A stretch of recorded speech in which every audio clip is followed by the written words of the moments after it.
Teori Darwin memang menyesatkan. Bagaimana mungkin Homo erectus yang selama 1 juta tahun tidak mengalami perubahan yang berarti, akan tetapi hanya dalam tempo 200.000 tahun mengalami perubahan yang drastis menjadi manusia atau Homo sapiens. Perlu difahami bahwa Homo erectus adalah mamalia yang telah punah 500.000 tahun yang lalu. Jenis ini memiliki kemampuan berbudaya yang sangat terbatas selama 1 juta tahun.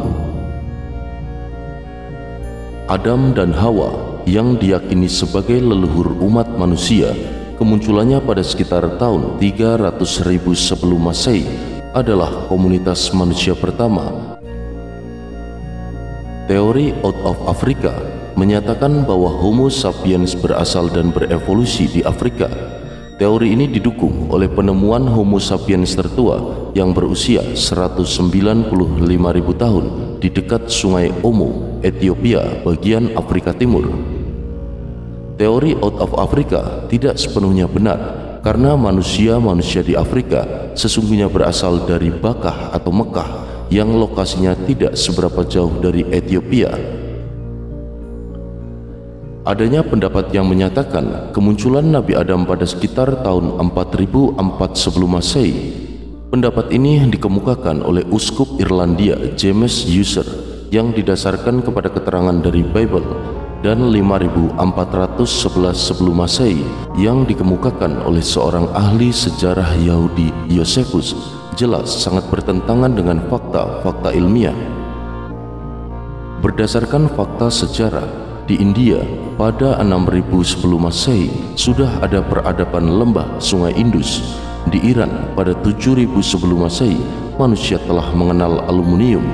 Di Cina pada 7000 sebelum Masehi manusia sudah mengenal bercocok tanam, dan di Indonesia pada tahun 6000 sebelum Masehi baru setelah didiami manusia.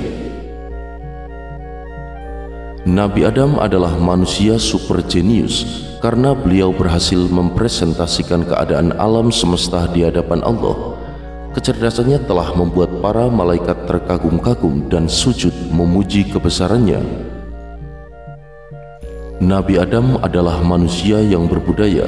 Beliau telah mengenal pakaian dan berkomunikasi dengan bahasa yang santun.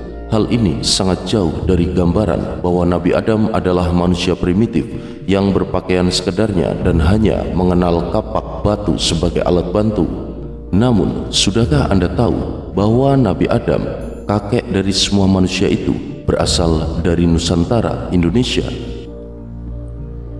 Langkah pertama, kita harus mencari tahu kira-kira bahan baku untuk menciptakan Adam itu terbuat dari apa. Kalau berdasarkan keterangan kitab suci, beliau diciptakan dari tanah liat, at-tin. Lalu pertanyaan selanjutnya, kira-kira tanah liat yang dipakai untuk memoles Nabi Adam itu berasal dari mana? Apakah dari Mekah, Iran, Irak, atau daerah Timur Tengah lainnya? Secara ilmu geologi, kita tak percaya bahwa tanah liat itu dari negeri yang gersang. Tidak mungkin, karena untuk membuat cetakan manusia yang berupa Adam harus dibutuhkan tanah lempung yang berkualitas. Tanah lempung yang bisa untuk bikin kerajinan gerabah itu tak mungkin diambilkan dari tanah yang tak mempunyai kandungan air, karena tanah itu dikatakan tidak liat sebab tanpa air. Bila tanpa air, bahan baku itu hanya bersifat bubuk.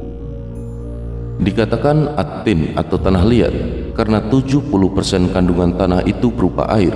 Ini bisa Anda kaitkan dengan tubuh manusia yang didominasi oleh air, dan katanya sampai 70%. Juga kategori teori mikrokosmos yang berujar bahwa bumi itu replika dari jasad manusia, sehingga bisa dipersamakan kandungan airnya jika dilihat dari luasan bumi yang dihuni air mencapai 70%. Maka tak mungkin tanah itu diambilkan dari daerah Timur Tengah yang jarang hujan.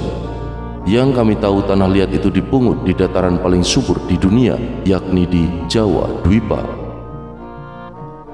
Anda bisa melacak masalah kesuburan tanah dengan membandingkan dengan wilayah negara manapun, maka tak akan mungkin Anda mendapatkan tanah yang suburnya sebanding dengan kesuburan tanah Indonesia. Lalu apa hubungan antara tanah liat dengan tanah yang subur? Jelas berhubungan. karena tanah liat sifatnya banyak mengandung air, sedangkan Allah sendiri berfirman bahwa Ia menurunkan air hujan itu untuk menumbuhkan segala hal yang ada di bumi ini. Air jelas menjadi faktor utama.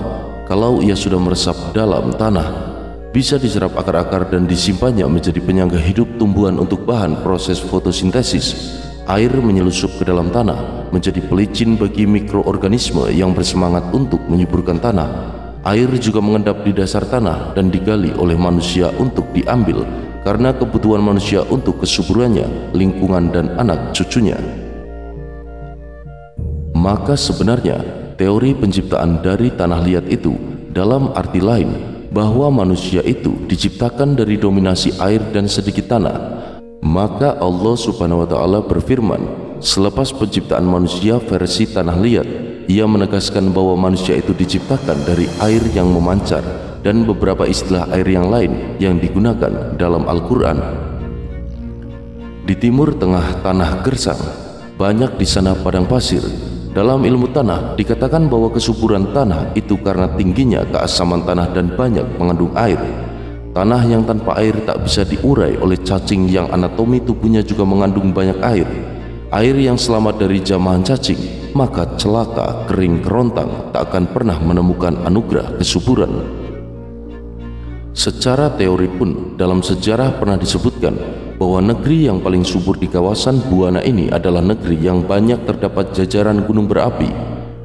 Kita bisa melacak sejarah yang mengatakan bahwa sumber peradaban manusia pertama sebelum Yunani adalah di wilayah yang banyak gunung berapinya. Sejarawan Spanyol pernah mengemukakan hal tersebut. Ini adalah indikasi bahwa manusia Indonesia memang sebagai akarnya semua manusia di dunia.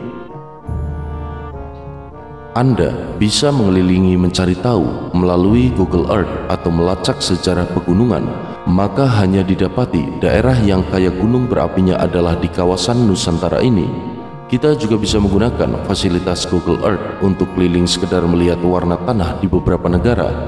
Coba Anda bandingkan di antara wilayah-wilayah mana yang hijaunya lebih memikat dibandingkan dengan kawasan Indonesia ini. Maka daripada itu, Indonesia dijuluki sebagai Zamrud Khatulistiwa.